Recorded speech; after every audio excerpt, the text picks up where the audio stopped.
नमस्कार जय जगन्नाथ सांग माने मु आज आपण मानक पई बहुत बढ़िया गोटे टेस्टी हेल्थी आउ इजी ब्रेकफास्ट नहीं कि आसी जोटा कि मु जेबे भी बनैबी मो पुआ ये ब्रेकफास्ट को बहुत खुशी रे खाए आउ ऑफिस गला समय रे 10-15 मिनिट रे जलखियाटा बनी जाए आउ ताकू देले से बहुत माने एई जलखियाटा से केबे भी मना करेनी अन्य कोनोसी जिंस खाया पे पसंद करेनी किंतु एई जलखिया खाइबा को सब बेले खुशी रे खाए। तो देखंतु पालंग साग आपण मैंने जदि माने पालंग साग थिबो नहले बथुआ साग होथिले भी नहीं पारे किंतु पालंग सागटा बहुत जल्दी भी बनी थाए।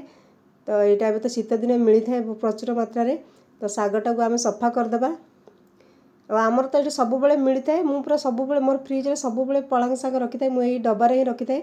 आ सप्ताहटे पर्यंत चली जाए गोटे थर आनले आ फ्रेश भी रुहे कौन पे जदि आपण माने साग माने एमती आनंती ग्रीन जिंस सेटा डब्बा भितर रखी गोटे किछि पतला कपड़ा हो टिश्यू पेपर जदि गुरेंगी रखिबे सेटा पूरा फ्रेश रहिथिबो आउ तार जो मॉइस्चर पानी होबनी सेटा कपड़ा रे गुरेथिरा कपड़ा बैग गुडी का गोटे रिलायंस रे मिली थाए तो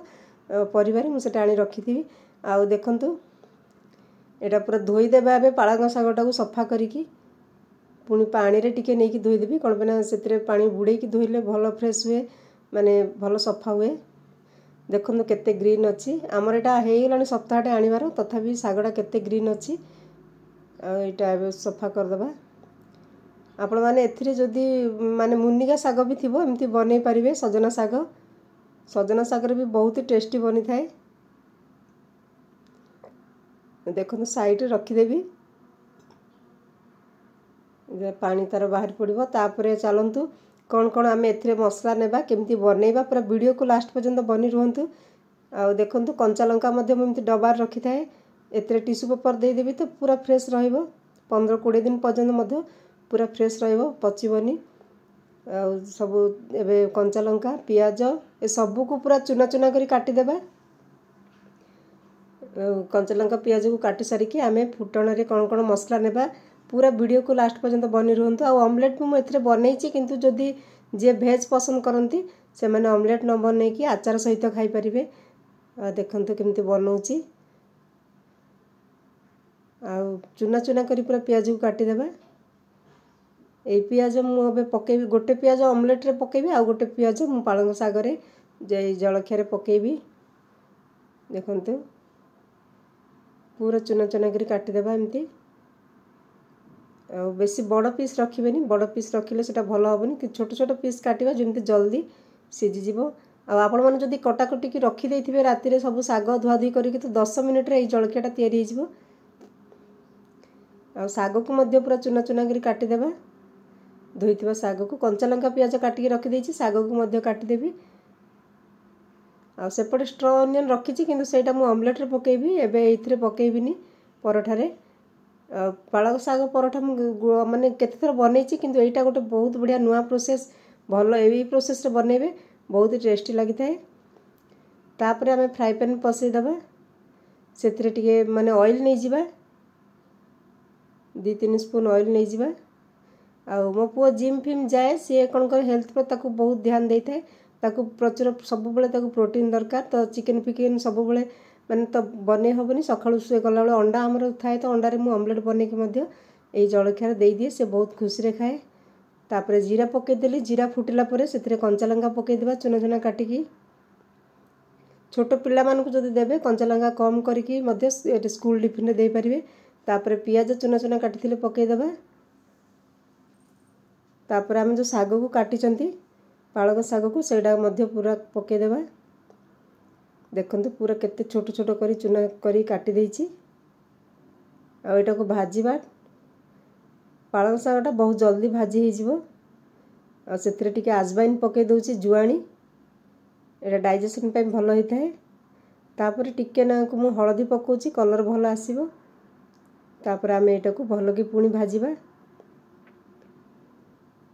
ना लूण स्वाद अनुसार दे देबा आ एथिरे लूण दे दोछि आ मु अट्टा रे लूण देबिनी एथिरे लूण दे दोछि जदि एथिरे कम लूण देइथिबे माने अट्टा रे नै परिबे। तापर एटा को आमे भलो की सटे करबा जोटा कि एटा जल्दी पूरा पानी छाडी की माने सिझी जिवो देखो सिझी गलानी एबे एटा को ठंडा करिया को रखिबा तापर देखंतु अट्टा नै गली आ सेई जो सागटा ठंडा जायतला सेटा पके देबा एथिरे एमती करिकी पालक शाग परोठा बनइबे बहुत ही टेस्टी लगी थाए। आउ कंचा भी काटिकी बनई पारे सेटा मध्य टेस्ट लगे किंतु ता अपेक्षा यही प्रोसेसटा बहुत भल लगे कौन पे परोठाटा पूरा सफ्ट हुए टे तेल भी पड़ी आ लुण सब मसला कंचा लंका पियाज सब पड़ी एटा बहुत बढ़िया लगी थाए। तापर आजवाइन भी पड़ी डाइजेशन पे भल। तापर आम एटा को माने अटाटा को धीरे धीरे मिसेबा टे गरम अच्छी गरम थिले टिके माने हल्का गरम थिबो जदि आम अटाटा चकटिबा अटाटा पूरा सफ्ट हम आउ परोठाटा पूरा एते सफ्ट बनिबो दिन सारा रखिले मध्य सेटा टाइट होबनी माने जलखिया पिला मान टिफिन रे देबे तो सेटा जम्मा टाइट होबनी आउ पूरा पूरा बढ़िया रहइबो दिन सारा पूरा सफ्ट रहइबो। अल्प अल्प पानी देकी चकटिबे एकाथरे बेसी पानी देबेनी कौन पे ना ऑलरेडी से सागर रे टिके पानी अच्छी तो देखिकी चकटी सारिकी जदि सुखिला लागिबो अल्प अल्प पानी देबे। तो देखंतु हमर हे गेलानी अटाटा चकटिकी भल कि चकटा हो गला। एबे आमे पैन बसई देबा आ परोठा बेलला समय केमती बेलिबे देखंतु टिके सेथिरे मझिरे तेल देईकी बेलिबा तो परोठाटा सफ्ट रहइबो आ भल फुलिबो। तो देखंतु अल्प किछि मिनिट बेली सारला परे टिके सेथिरे रिफाइंड ऑयल टिके मझिरे देईकी तापर परोठा एमती पूरा बंद करिवे गोल करिवे तापर पुणी सेटा को बेलिवे। तो केमती बेलुच अल्प अल्प अटा देईकी बेलिबा। तो सांग माने आपण मानकु जदि रेसिपी भल लागुची लाइक कर दियंतु जो माने नुआ अछंती मो चैनल रे प्लीज मो चैनल को सब्सक्राइब कर दियंतु पाखर थिबा बेल आइकन को दबाई दियंतु जा फल प्रति वीडियो नोटिफिकेशन आपण मानक पाखु पहुंची जिवो। तो देखंतु एबे परोठा को पके देली पुणी एपट सेपट करी उल्टे देली तापर अल्प अल्प ऑयल देई देबा जति कि आपण मानकु ऑयल पसंद जदि बेसी पसंद टिके अल्प बेसी देई परिबे। देखंतु आ एटा बढ़िया पुने फुलिकी भल कि पूरा सॉफ्ट हो गलानी एपट सेपट भाजी देबा तापर आमे परोठा को बाहर कर देबा। एमिति सब परोठा करबी आपण मानकु सब करके देखै परिबिनी गोटे परोठा बनै देखै देली तापर एबे मु कोन करबी जाईची ऑमलेट बनै देबी। ऑमलेट रेसिपी दउनी ऑमलेट को सब सेतरे पियाज कंचा लंका तापर स्ट्रॉ अनियन सब थिला पकेकी बड़ की गोटे बनै दोची एकथरे माने अधा मो पुओ खाइबो अधा ता पापा पई बनै दोची तो एकथरे बड़टा बनै दोची तो भांगी गलानी। आ देखंतु